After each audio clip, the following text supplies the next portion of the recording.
Oh, hello, and welcome. Another Today's Decay, where we celebrate births and beginnings and everything important since the dawn of time. February 20th edition, whole day. And, oh, look, somebody's taking a little snooze over here. Yeah, it's been a long day. What happened? What happened today? There's a lot. What didn't happen today might be a better question, or an easier question to answer. That is to say. 1824, the first dinosaur, Megalosaurus, was formally named on this date in 1824 by one William Buckland. Yeah. Imagine how arrogant that is, that like a blip on the human, or rather a blip on the timeline of Earth, we come along and say, I dub thee Megalosaurus. I dub thee Louie. When, like, you've been around a lot longer than we have. Yeah. But anyway, dinosaurs are neat. I think so. And probably so do you. What else? Roland West, born today, 1885, who was a film director in the 1920s, who, in my humble opinion, was a genre horror filmmaker, even though he predates like the horror boom of like Dracula and beyond. That's to say, he worked on Lon Chaney's The Monster, which really is not a very good movie. Or it doesn't hit the way I'd like it to. It's like played for laughs, and I wonder if that's not a hint as to what London After Midnight, if it was ever found, would be like. That it was like just too comical, and it just wouldn't play to modern audiences. And there's some great stuff in The Monster, some really atmospheric moments, but everything kind of gets eroded because it's at its heart, this is a Scooby-Doo episode, as most of the haunted house type stuff was for the time. Also directed The Bat and The Bat Whispers, which is both atmospheric, excellent production value.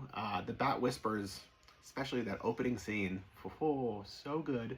Shot in 65 millimeter, it just keeps going and going and going.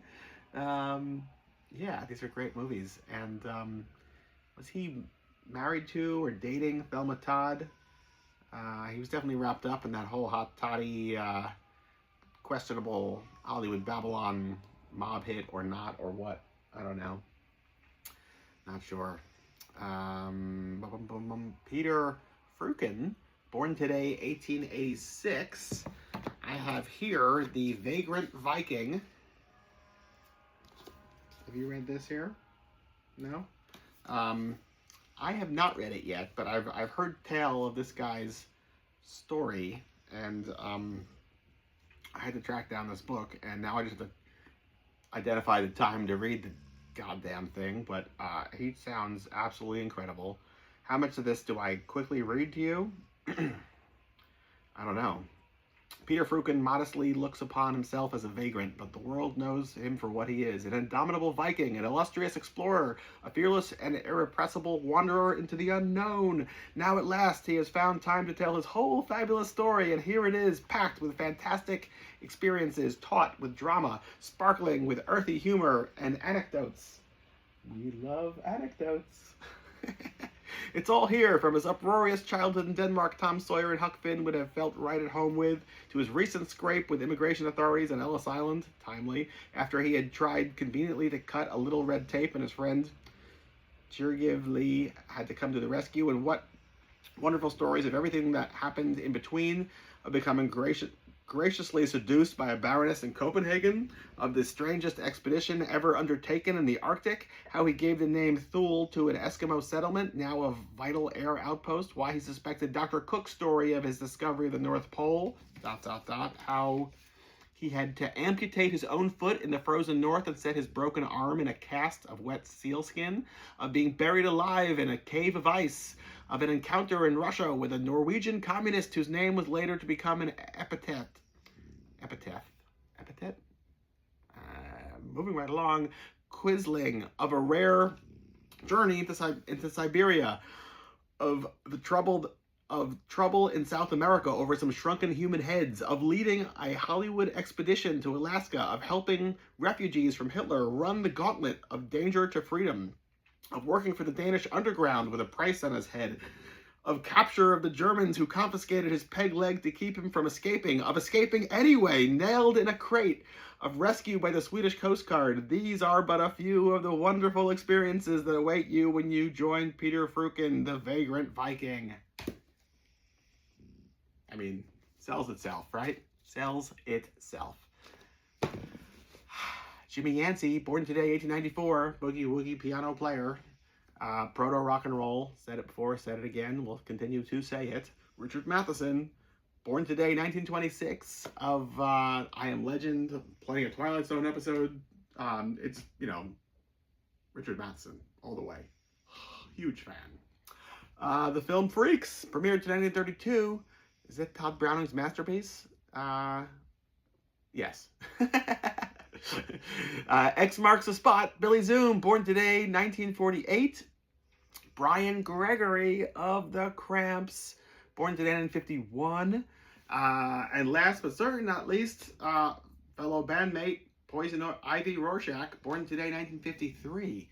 So what are you going to do today on February 20th? Well, maybe I'll find some time for that Peter Frukin book, but it's probably just going to be turn on some Cramps and let my mind do the walking of, like, those couple of really wonderful years where it was Brian Gregory and Poison Ivy together in the Cramps. And, like, what was that relationship like? I know that in, I would say, relatively recent years, she came out and, like, you know, gave some experience, some of her perspectives on it. And by relatively, I mean, like, probably the year 2000, 2001. I saw something posted about it recently, which were really personal and enlightening. But, you know, you have to wonder, like, are people going to be thinking about this for decades to come, generations to come? How long does all this live on for? Does somebody hundreds of thousands, millions of years from now come around and say, you know, I dub thee Megalosaurus, and this will be the Crampsosaurus. We're all dinosaurs in the rock and roll pit. I don't know where I'm going with that. Big ending. Da, da, da, da. Till tomorrow. Goodbye.